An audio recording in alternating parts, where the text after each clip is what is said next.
नमस्कार दोस्तों, ओम नमो भगवते वासुदेवाय नमः। स्वागत है आप सभी का आपके अपने चैनल हमारे संस्कार में। आज हम आपके सामने प्रस्तुत करने जा रहे हैं वैशाख महात्म्य कथा अध्याय 14। लेकिन उससे पहले विनती है, अगर आप चैनल पर नए हैं और अभी तक चैनल को सब्सक्राइब नहीं किया है तो प्लीज़ हमारे चैनल को सब्सक्राइब करें, वीडियो को लाइक करें, ज़्यादा से ज़्यादा शेयर करें ताकि इस कथा के श्रवण का लाभ और लोगों को भी मिल सके। बेल आइकन को भी अवश्य ही दबाएं जिससे कि हमारी आने वाली हर वीडियो की जानकारी आपको नोटिफिकेशन के जरिए मिल जाया करे। कमेंट्स बॉक्स में जय श्री कृष्ण हर हर महादेव लिखना ना भूलें। आपका ये छोटा सा प्रयास हमारी बहुत मदद करता है। अपना सहयोग हमें इसी तरह से देते रहें। परम पिता परमेश्वर की कृपा आप सभी पर हमेशा बनी रहे। आइए अब सुनते हैं कथा का आगे का वृतांत। जो भी मनुष्य वैशाख के महीने में जब सूर्य भगवान मेष राशि में स्थित होते हैं, इस महीने में प्रातःकाल उठकर स्नान करके मधुसूदन केशव अर्थात श्री विष्णु जी की पूजा विधि विधान से करता है और इस पावन पवित्र हरि कथा को सुनता है, वे सभी भक्त पापों से मुक्त होकर भगवान विष्णु के परम धाम को चले जाते हैं। और इसका सिर्फ सुनने का ही नहीं, जो भी भक्त इस कथा को पढ़ते हैं, सुनते हैं, दूसरों को सुनाते हैं या कथा सुनकर हुंकारा भरते हैं, वे सभी परम धाम के अधिकारी बन जाते हैं। जो व्यक्ति कथा पढ़ते और उसकी व्याख्या करते समय अधूरी कथा को छोड़ देता है यानी बीच में ही छोड़ देता है और अज्ञानतावश किसी और चीज़ का सहारा लेता है, वह रौरव नरक में पड़ता है और फिर वह पिशाच के रूप में जन्म लेता है।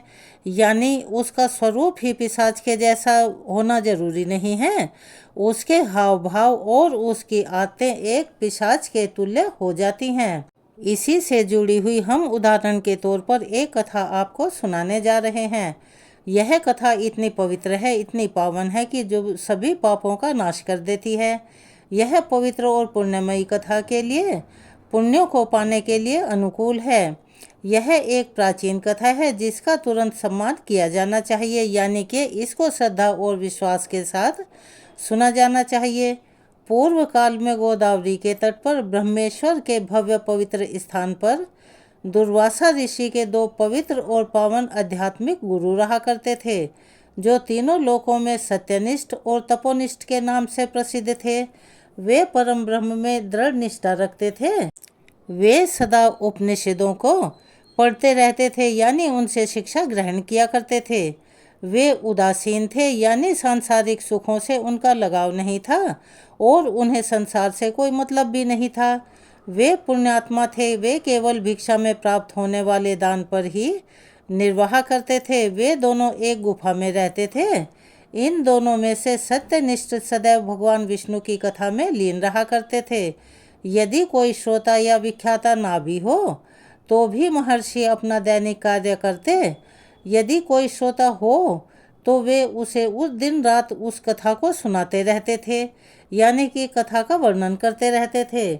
यदि कोई भगवान विष्णु की शुभ और पुण्यमयी कथा सुनता था तो वह अपने धार्मिक अनुष्ठानों को छोड़कर लगातार उस कथा को सुनता रहता था, क्योंकि उसे हरि कथा सुनने में बड़ा आनंद आता था। वह बहुत दूर स्थित तीर्थ स्थानों और पवित्र तीर्थ स्थानों पर जाने से बचा करता था, क्योंकि वे विष्णु की कथाओं में उसकी रुचि के साथ टकराव पैदा करते थे, यानी कि हरि कथा से दूर हटाते थे। वह अधिकांश अनुष्ठान करने से बचा करता था। वह दिव्य कथाओं को सुनता था और श्रोताओं को उनका स्वयं ही वर्णन करता था, यानी पहले सुनता था और फिर जो भी भक्त होते थे उनको सुनाता था। हे राजन, भगवान की कथाओं को छोड़कर वह किसी अन्य योग्य बात को नहीं जानता था। यदि कोई विष्णु कथा का विख्याता रोग से पीड़ित हो जाता था और उसके घर में ही प्रवचन करना होता था, जैसे कि मंदिर जैसे सार्वजनिक स्थान पर प्रवचन ना करना, तो वह ऋषि कुएं पर स्नान करता था और कथा सुनने में तत्पर रहता था। कथा के अंत में वह अपने धार्मिक तथा अन्य कर्तव्यों का विधिवत पालन किया करता था, जो कि पहले वह अधूरे छोड़ देता था। जो व्यक्ति नियमित रूप से पवित्र कथाओं का श्रवण करता है वह जन्म जन्मांतर के बंधन में नहीं फंसता, यानी उसे आवागमन से मुक्ति मिल जाती है। उसे आंतरिक पवित्रता प्राप्त होती है, यानी उसकी आत्मा शुद्ध हो जाती है। भगवान विष्णु के प्रति आसक्ति का अभाव दूर हो जाएगा। भगवान विष्णु के प्रति आसक्ति और साधु पुरुषों के साथ मैत्री उत्पन्न होगी, यानी कि वह भक्त सत्संग करने लगेगा। रजोगुण से रहित निर्गुण ब्रह्म तुरंत हृदय में स्थापित हो जाएगा। पूर्ण ज्ञान से रहित व्यक्ति के लिए कर्म व्यर्थ है, चाहे उसे बार बार विभिन्न तरीकों से ही क्यों न किया जाए। वह अंधे को दर्पण दिखाने के समान होगा, जैसे कि अंधे को दर्पण का मूल्य ही पता नहीं होता और उसके लिए एक वह बेकार की वस्तु होती है। उसी तरह से अगर कोई अज्ञानी है तो उसके लिए पूजा पाठ या कथा सुनना या कोई भी पुण्यदायी कार्य करना व्यर्थ होता है। जिसका हृदय गहन ध्यान में लीन हो उनके द्वारा बार बार किया गया कर्म निश्चित रूप से प्रकृति की शुद्धता के लिए अनुकूल रहता है। यानी जो सच्चे सेवा भाव से भगवान श्री हरि की कथा को सुनता है, उनकी पूजा अर्चना करता है, उनके चरणारविंद में अपना ध्यान लगाता है, तो उसकी मुक्ति निश्चित है और वह अवश्य ही भगवान के बैकुंठ धाम में जाता है। स्वभाव की शुद्धता के कारण सुनने की अक्षमता में सुधार होगा। सुनने से व्यक्ति को पूर्ण ज्ञान प्राप्त होता है। अगर हम किसी भी कथा या किसी भी कार्य को बीच में छोड़ते हैं या किसी भी जानकारी को पूर्ण रूप से ग्रहण नहीं करते तो हमारा ज्ञान अधूरा रह जाता है। और अगर हमने संपूर्ण ध्यान लगाकर उस कथा को सुना है या उस कार्य को किया है तो वह हमारे लिए 100 गुना पुण्यदायी फल देने वाला होता है और फिर वो भक्ति ध्यान करने में सक्षम हो जाते हैं। वेदों में अनेक स्थानों पर श्रवण, ध्यान और मनन यानी कि सुनना, ध्यान लगाना और चिंतन करना, इसका उल्लेख किया गया है। किसी भी कार्य को सुनने, पढ़ने या दूसरों को सुनाने से पहले इन तीनों चीज़ों का अनुसरण करना चाहिए। यदि वहाँ विष्णु की कथा ना हो, यदि वहाँ अच्छे लोग ना हों, तो उस स्थान को बिना किसी संकोच के छोड़ देना चाहिए, चाहे वह गंगा का तट ही क्यों न हो, जबकि गंगा के तट को बहुत ही पवित्र माना जाता है। जिस देश में तुलसी का पौधा ना हो, भगवान विष्णु का पवित्र निवास ना हो, भगवान विष्णु की कथा ना हो, तो वहाँ मरने वाला मनुष्य घोर अंधकार अर्थात नरक में जाता है। यदि किसी गांव में भगवान विष्णु का निवास यानी कि उनका मंदिर ना हो, ना कोई कालमृग हो, ना भगवान विष्णु की कथा हो, ना ही साधु पुरुष उसे जानते हों, तो वहाँ मरने वाला मनुष्य तुरंत कुत्ते के रूप में जन्म लेता है और 100 जन्मों तक कुत्ते की योनि में ही जन्म लेता रहता है। ऋषि ने उपनिषदों का गहन अध्ययन किया और उनमें निहित शिक्षाओं पर विचार किया और अंत में वे इस निर्णय पर पहुँचे वे हमेशा भगवान विष्णु की कथाओं में आसक्त रहते थे। वे भगवान विष्णु की स्मृति में संलग्न रहा करते अर्थात उसी में समाधिस्थ रहते थे। वे इस श्रवण से श्रेष्ठ कुछ भी नहीं मानते थे। दूसरा, तपोनिष्ठ अनुष्ठानों का सख्ती से पालन करता था, लेकिन वह अज्ञानी और जिद्दी था। उसने ना तो स्वयं विष्णु की अच्छी कहानियाँ सुनाई और ना ही किसी से सुनी। जब कथा सुनाई जा रही थी तब भी उसने कथा अधूरी ही छोड़ दी और तीर्थों में पवित्र स्नान के लिए निकल पड़ा। हे राजन, एक तीर्थ में भी जब कथा प्रारंभ होती थी तो वे चंचलता के कारण धार्मिक अनुष्ठान छूट जाने के भय से बहुत दूर चले जाया करते थे। उनके संपर्क में आने के बाद लोग अपने घरेलू कामों के लिए चले जाते थे। उनके पास विष्णु की कथाओं के श्रोता या व्याख्याता कोई भी नहीं थे, बल्कि केवल कर्म करने वाले लोग ही थे। उस दुष्ट बुद्धि दुराचारी ऋषि का समय इसी प्रकार बीतता जा रहा था। भगवान की कथा कभी उसकी जीभ या कान तक नहीं पहुंची थी।